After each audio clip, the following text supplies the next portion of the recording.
Here is a read-through of Forces Lesson 3. Our learning objectives for today is be able to predict the effects of balanced and unbalanced forces on an object, understand that multiple force pairs can act on one object at the same time, and link motion to forces. What causes movement? So let's say there is a ball left alone at the top of a slope of a hill. What makes the ball roll downwards? No people or other objects are pushing the ball. Think of an answer and then go to the next slide. You can pause the video here if you need time to think.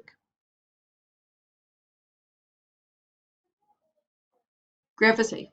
So gravity is going to make the ball roll down the hill. This is because a force, like gravity, will change the motion of an object and the direction of the force. So the bigger the force, the faster the ball will move in that direction. But wait, forces always work in pairs. So what is the other force doing? If we go back to the example of a falling apple, the apple is moving downwards due to gravity, but we've learnt that air resistance is an opposing force that works upwards on the apple. What is air resistance doing to the motion of the apple? Gravity is trying to move the apple downwards. Air resistance is trying to move the apple upwards. However, because gravity is a larger force, as seen by the size of the arrows, the apple will move downwards. Air resistance is slowing down the apple by a tiny amount, but not by enough to cancel out the effect of gravity. These two forces are unbalanced as they are uneven, as you can see here. Balanced forces. If forces can be unbalanced, then they can also be balanced. This will happen when the forces acting on the object are equal in strength, so no motion will occur. Think of where you're sitting right now. You're not moving downwards, but you know that gravity must be acting on you. This is because the supporting force, the normal force, from your chair is pushing you up at the same strength as gravity is pushing you down. So there is no movement happening at all at this moment.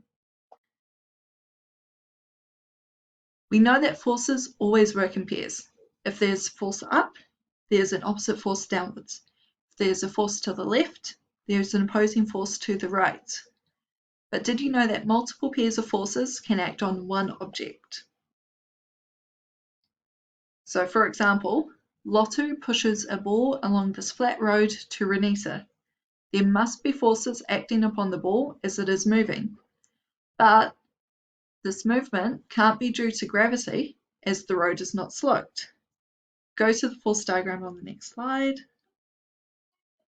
What are the four forces working on the ball? Make a list on the attached document and then go to the next slide. So here's Lotu. He's pushing the ball to Renita. And the task for this slide is to make a short list of four forces that are working on the ball. Did you get something like gravity, support from the road or ground or normal force, air resistance, and force from Lotu's push or applied force? Those are the four answers. And so now, either by using my drawing in the attached document or drawing this yourself in your book, draw the four force arrows acting on the ball. And make sure all of the arrows are labelled by name and are in the right directions. Draw them to be the relatively correct size.